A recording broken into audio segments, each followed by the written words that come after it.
Pada Jumat sore 18 September 1925, manajer Hotel Villa Dolce di Garut mulai curiga terhadap seorang tamu barunya. Ia adalah seorang wanita Australia berusia 50 tahun yang bernama Nyonya Campbell McVie yang melakukan check-in pagi hari itu. Tamu itu terlihat terakhir kali sekitar pukul 9.30 berdasarkan kesaksian seorang pelayan. Hingga malam hari wanita itu tak terlihat keluar dari kamar. Karena wanita tersebut tidak muncul untuk sarapan pagi, bahkan hingga makan siang keesokan harinya, manajer hotel memutuskan untuk masuk ke kamarnya. Ia kemudian menemukan Nyonya Campbell McVie sudah terbaring tak bernyawa di tempat tidur, ditutupi selimut. Beberapa luka tusuk di leher dan dadanya menunjukkan bahwa ia dibunuh dengan brutal. Maka dimulailah kisah kasus pembunuhan yang akan menggegerkan tidak hanya di Garut, tetapi juga seluruh Hindia Belanda untuk waktu yang lama.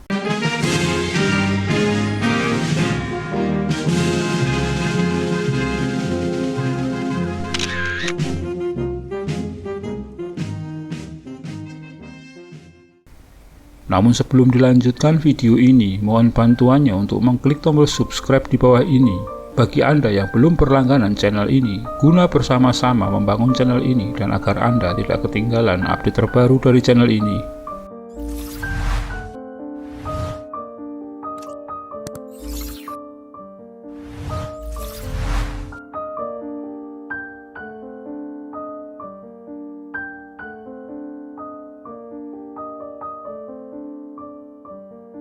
Garut saat itu dikenal karena suasana kotanya yang sangat indah. Saking indahnya, bahkan orang Belanda dan Eropa menjuluki kota Garut ini sebagai Swiss kecil. Peristiwa pembunuhan di Villa Dolce itu jelas berpotensi mencoreng image kota Garut saat itu. Polisi Hindia Belanda segera bergerak menyelidiki pembunuhan turis Australia tersebut.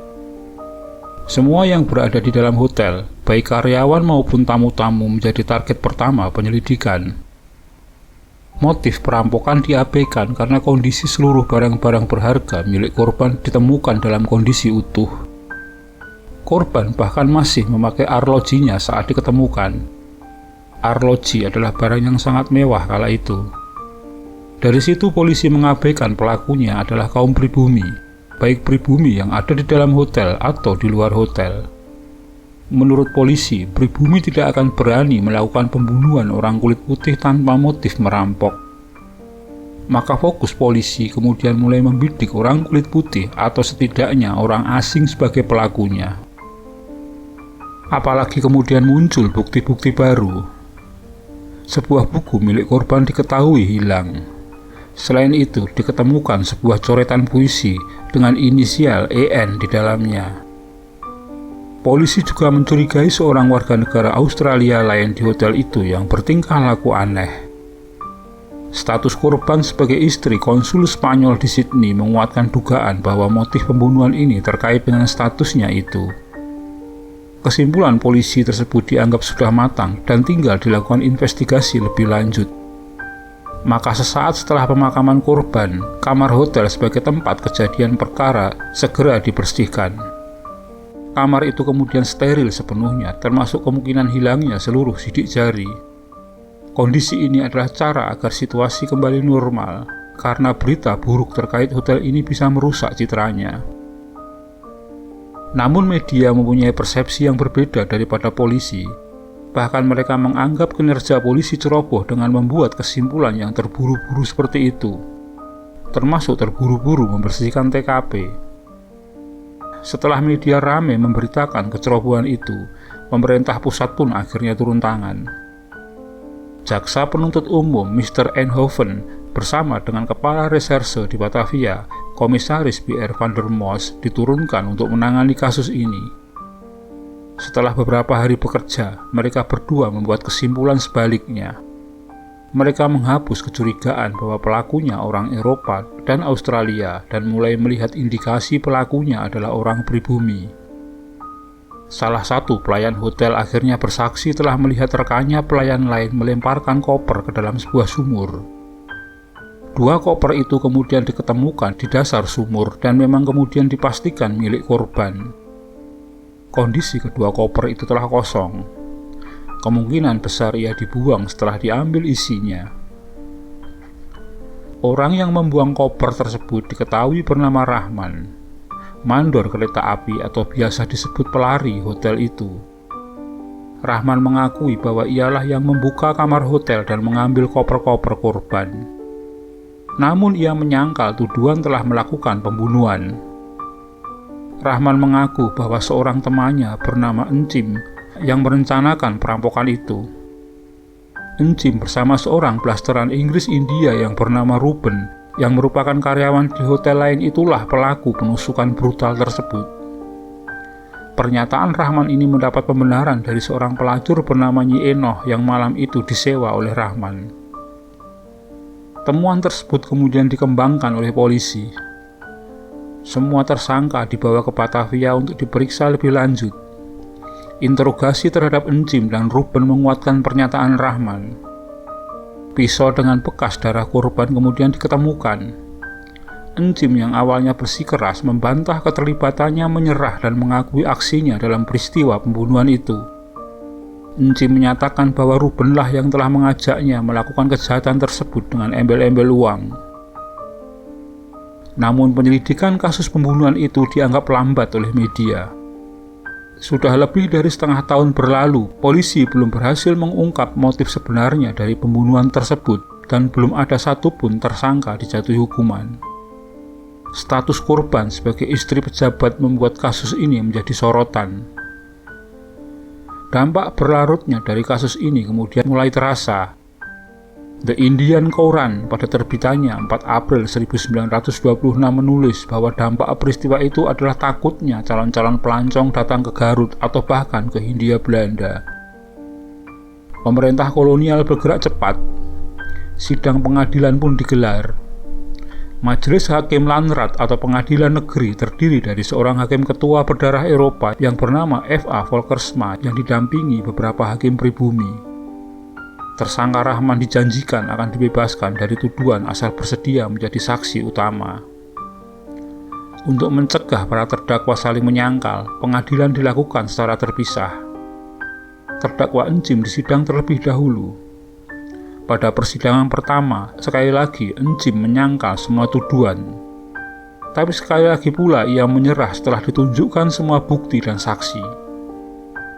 Dalam persidangan Encim itu terungkap kronologi pembunuhan sebagai berikut. Hotel-hotel di Garut rata-rata mempekerjakan 1 atau 2 orang mandor kereta api atau biasa disebut pelari yang bertugas menunggu penumpang yang turun di stasiun Cibatu. Penumpang yang memiliki reservasi di tempat para pelari itu bekerja akan dikawal oleh para pelari ini. Mereka akan diantar serta dibantu membawa barang-barang bawaan mereka.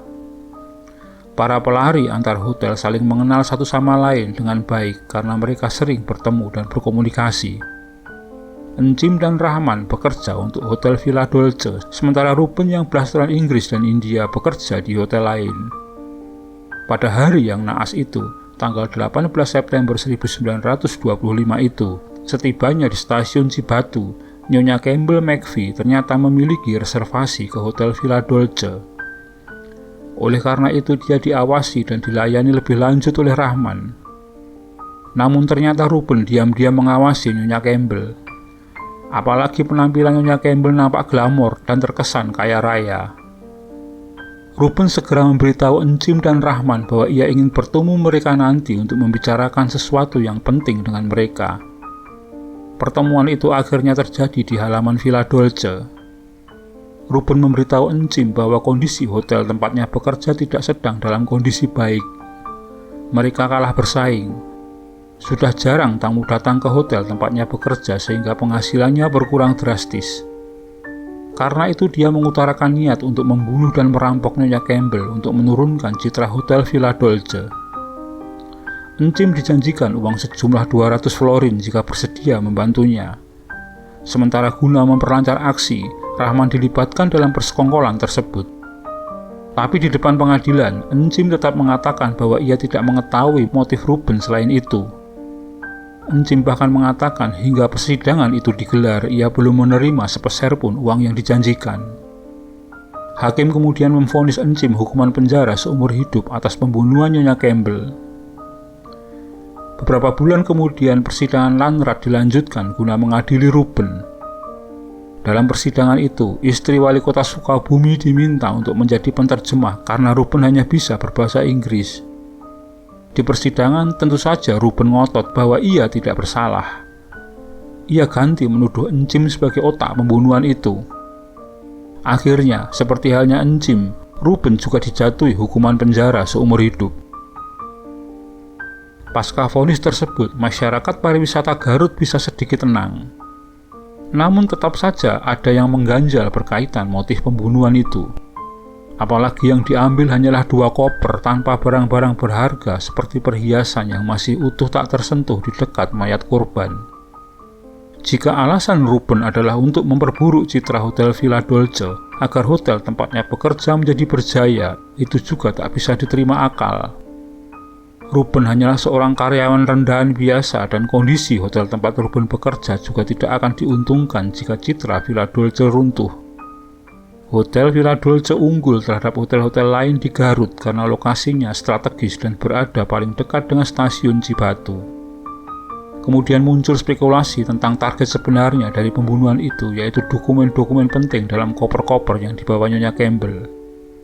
Tapi itu juga merupakan spekulasi yang tak pasti. Yang jelas, hingga hari ini motif dari pembunuhan itu tak pernah terungkap. Kejayaan Hotel Villa Dolce sendiri juga makin surut sejak peristiwa itu. Hal ini diperparah dengan banyaknya wisatawan yang mulai sering menggunakan mobil pribadi, sehingga mereka lebih leluasa memilih penginapan di dekat tempat-tempat wisata di pegunungan. Sampai akhirnya Villa Dolce dan kisah pembunuhan yang menyertainya hilang terlupakan.